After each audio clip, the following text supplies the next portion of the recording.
నమస్తే welcome to our channel. నేను సిరి. ఈ రోజు మనతో పాటు ఉన్నారు ప్రముఖ రాజకీయ విశ్లేషకులు అడసమల్లి శ్రీనివాస్ గారు. నమస్కారం సార్. నమస్కారం అండి. సార్ ఇప్పుడు చూస్తున్నట్టయితే జగన్ కి ధమ్కి ఇచ్చిన అమిత్ షా అని చెప్పేసి మనకి వార్తలు వస్తున్నాయి. ఏంటంటే ఇంకా రానున్న కాలంలో చంద్రబాబు గారు చక్రం తిప్పబోతున్నారని కూడా తెలుస్తుంది. అంటే ఇక్కడ బీజేపీ టీడీపీ పొత్తులు కలిసాయని చెప్పేసి కూడా మాట్లాడడం జరుగుతుంది. సో దీని మీద స్పందన సార్.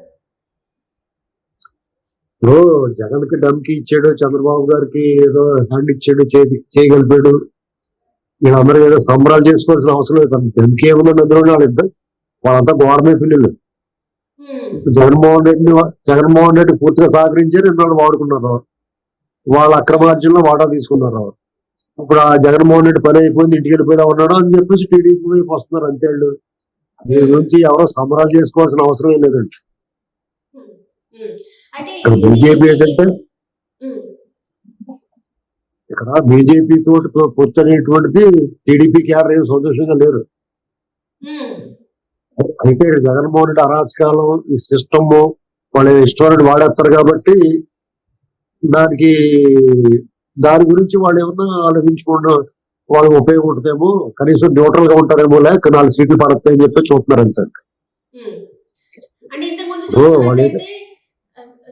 ఇంతకుముందు చూస్తున్నట్టయితే వైసీపీ అధినేత జగన్ గారు చెప్పారు, మేము బీజేపీతో నడుస్తున్నాం ఆల్రెడీ అని చెప్పేసి మొన్న తిరుపతిలో జరిగిన ఒక సభలో చెప్పారు సార్. ఇప్పుడు మళ్ళీ చూస్తేనేమో ఇలా ఉంది. అసలు ఇది ఎలా చూడాలి సార్? ఏమైనా పచ్చి అవకాశవాదంగా చూడాలి. ఇది బీజేపీ పచ్చి అవకాశవాదం. టీడీపీ జనసేన ఫస్ట్ నుంచి చెప్తున్నారు, మాతో కలిసి వచ్చి కూడా ఎవరైనా సరే కలుపుకుంటాం, కలిసి వెళ్తాం, జగన్మోహన్ రెడ్డిని ఓడించడానికి ఎవరితోటైనా కలుస్తాం, కలుపుకుంటాం అని చెప్తున్నారు. వాళ్ళు తప్పే లేదు. ఇక్కడ బీజేపీ పెద్ద ఏదో గొప్ప ఇక్కడ బాగా ఓటు బ్యాంక్ ఉన్నట్టు, వాళ్ళు వెనకాల 300 మంది జనం ఉన్నట్టు వాళ్ళు ఇప్పుడు దాకా పెట్టి చేశారు. ఇప్పుడు వాస్తవం అర్థమైంది. అక్కడ పైన కూడా కేంద్రంలో కూడా సీన్ కాలిపోయేలాగా ఉంది. అందుచేత వీళ్ళ పాత మిత్రులు అందరినీ కలుపుకోకపోతే మోడీ గారు ఈ 8 వేషాలు వేసిన లాభం లేదనుకుని అర్థమైంది ఆవిడ. అందుచేత ఇక అందరినీ కలుపుకోవాలి, పాత మిత్రులు అందరినీ చెప్పేసి అలాగే నితీష్ కుమార్ కలుపుకున్నారు. ఇప్పుడు చంద్రబాబు నాయుడు గారిని కూడా కలుపుకోవడానికి ప్రయత్నం చేస్తున్నారు. ఇప్పుడు ఏమైందో చూడాలి. ఢిల్లీ వెళ్తున్నాడు కాబట్టి అక్కడ ఏం మాట్లాడుకుంటారో, రేపు పొద్దున ఏం చెప్తారో చూడాలి. చాలా మంది ఊహించిందే. చెప్పండి సరే. ఇప్పటి వరకు చూసుకుంటున్నట్టయితే చాలా వరకు ఇప్పుడు టీడీపీ కార్యకర్తలు కావచ్చు, జనసేన కార్యకర్తలు కావచ్చు, వాళ్ళకి లోపల ఏంటంటే బీజేపీతో పొత్తు పెట్టుకోవడం ససమరి ఇష్టం లేదు అని చెప్పేసి చాలా వరకు వార్తలు వచ్చాయి. సో ఇప్పుడు మళ్ళీ చూస్తున్నామో ఇప్పుడు మళ్ళీ పొత్తుకి ఓకే అన్నట్టు కూడా ఉంది. సో ఇప్పుడు ఆ కార్యకర్తలు ఎట్లా కన్విన్స్ చేస్తారు సార్? మరి ఏం చెప్తారండి, మరి కన్విన్స్ చేయ తప్పదు. ఇది చాలా దుర్మార్గం ఇది. ఎందుకంటే బీజేపీ వాళ్ళు ఏదో లొంగ తీసుకున్నారో అనేటువంటి మాట వినడానికే తెలుగు వాడిగా సహించలేని విధంగా ఉంది. అలాంటి పరిస్థితులు పెట్టారు ఇక్కడ. ఈ జనం కూడా ఈ జగన్మోహన్ రెడ్డి ఎంత అరాచకం చేసినా, అతను దొంగతనాలు చేసినా కానీ అతను ఎంచుకున్నారు. అటువంటి పరిస్థితుల్లో వీళ్ళకి కూడా అతను అడ్డం పెట్టుకుని వాళ్ళు డ్రామాలు ఆడుతున్నారు. దాన్ని ఎంచి తప్పించుకోవాలి, ఈ పీడ వదిలించుకోవాలంటే మరి ఎవరితో కలవాలనేటువంటి భావన టీడీపీ నుండి జనసేనలో ఉండుంటాయి. పవన్ కళ్యాణ్ గారు కూడా బీజేపీ ఎంత దారుణాలు జరుగుతున్నాయి కానీ సిగ్గు లేకుండా ఆయన వెళ్ళి వాళ్ళతో చేరండి. పవన్ కళ్యాణ్ గారు కూడా ఈసారి ఆయనతో పాటు మీకు కూడా సిగ్గు వదిలేసుకుని రండి అని చెప్పేసి టీడీపీని తీసుకెళ్తున్నాడు అనుకుంటున్నాను. సో అంటే దీని వల్ల ఇప్పుడు బీజేపీతో పొత్తు పెట్టుకోవడం వల్ల ఆంధ్ర ప్రజలకు వచ్చే లాభాలు నష్టాలు అంటే ఏముండబోతున్నాయి సార్? ముందు ఏమి లాభం ఉండదో నష్టం ఉండదు, వాళ్ళతో పని ఉంటుందంటే మనకి ఈ ఎలక్షన్ లా జరగనిస్తే చాలరా బాబు అని చెప్తున్నారు.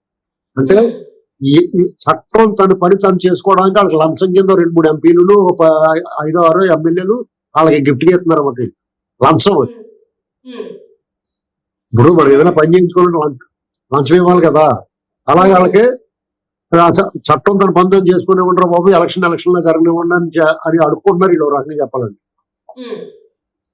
ఇంతకుముందు చూసుకున్నట్టయితే మరి ఇప్పటి వరకు అభివృద్ధిలో ఏపీ రాష్ట్ర అభివృద్ధిలో ఇంతవరకు ఎలాంటి సహాయ సహకారాలు అందించలేదు, నిధులు అందించలేదని చెప్పేసి జగన్మోహన్ రెడ్డి గారు నిన్న సభలో బీజేపీ ప్రభుత్వం మీద విరుచుకుపడ్డారు. అండ్ ఈ 5 సంవత్సరాలలో చూస్తే కూడా ఎక్కడ కూడా జగన్మోహన్ రెడ్డి గారు ఎప్పుడు కానీ బీజేపీని తప్పుపట్టలేదు. కానీ ఇక్కడ ఈ రోజు నిన్న మాట్లాడిన సభలో మాత్రం కేంద్ర ప్రభుత్వాన్ని తప్పుపట్టారు, నిధులు ఇవ్వలేదు, ఎట్లాంటి సహాయ సహకారాలు అందించలేదు అన్నారు. అసలు దీన్ని ఎలా పరిగణించాలి సార్?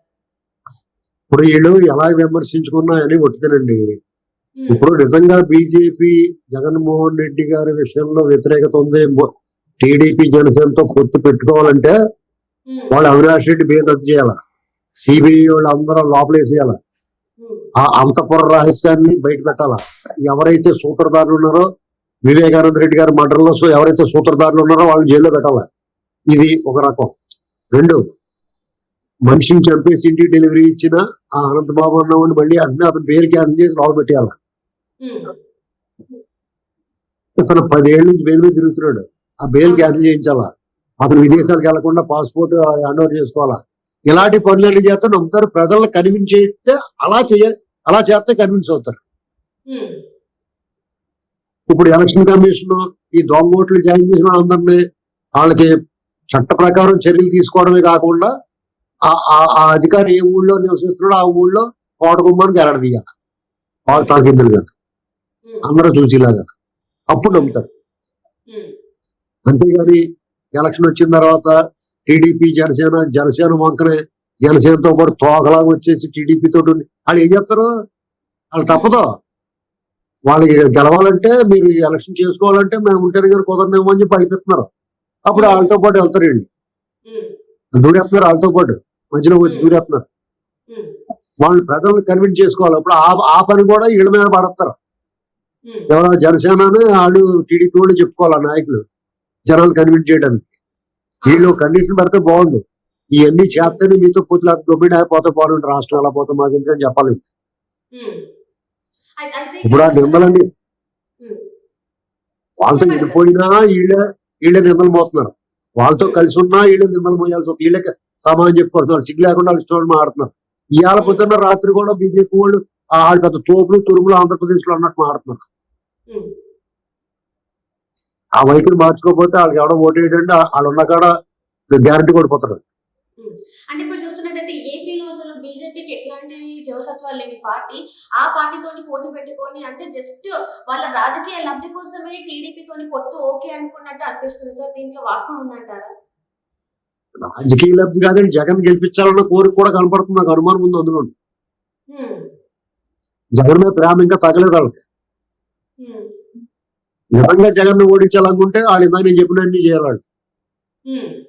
ఆ బాబాయ్ మర్డర్ కేసు చాలా క్లారిటీగా అతను ఏప్రిల్లో చెప్తాడు ఎలక్షన్ అయిపోతున్నారు.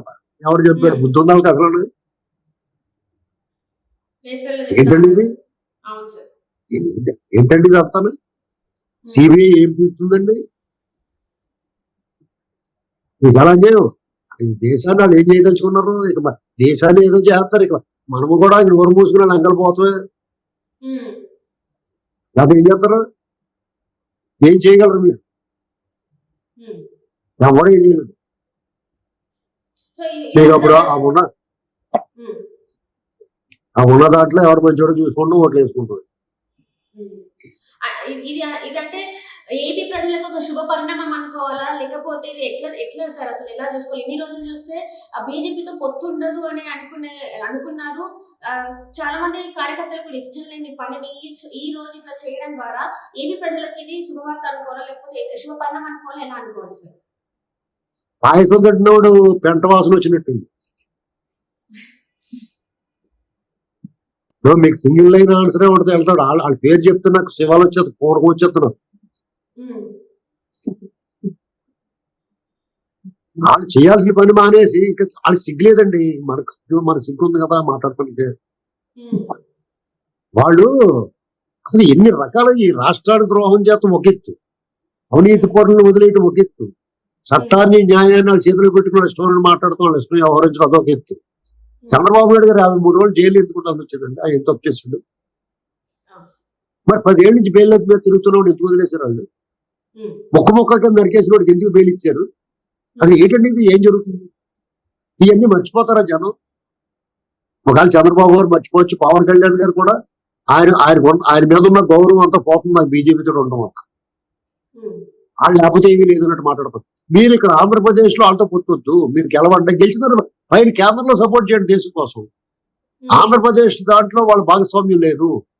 వాళ్ళు ఉన్నదాన్ని పాడు చేశారు, ఒక దొంగోడు సాయం చేశారు, ఒక అరాచకవాది వెనకాల నిలబడ్డారు.